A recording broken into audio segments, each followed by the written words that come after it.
nakakapagbiyo na guys yung rice cooker dahil dun sa napanood natin na sumabog.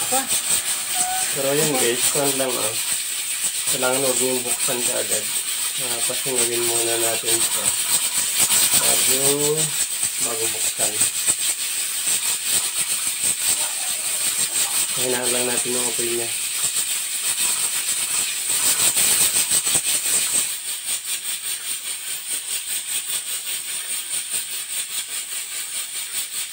So, kailangan lang natin siyang pasingawin mamaya guys. Kapag okay na, saan natin buksan.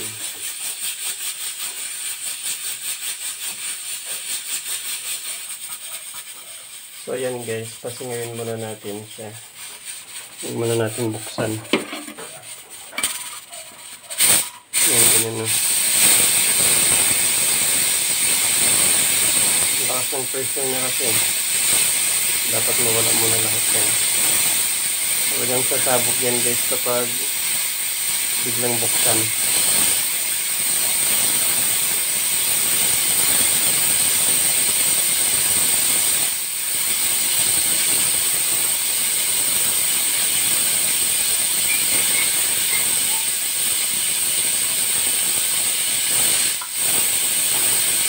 Walang lakas niyan guys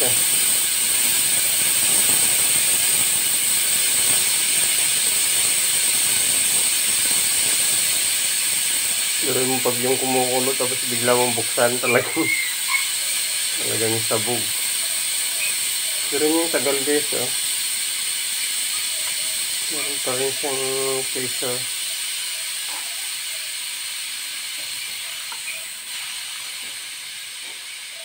So huwag tayo magmadali guys pag magamit tayo ng pressure cooker. So yung iba kino-cool down nila, nilalagyan ng tubig na malamig. So ayan guys. So wala na. So safe na siyang buksan pag ganyan na.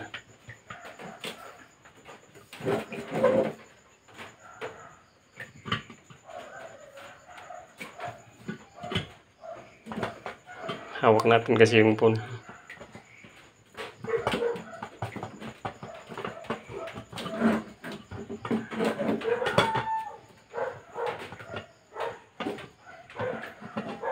Charan!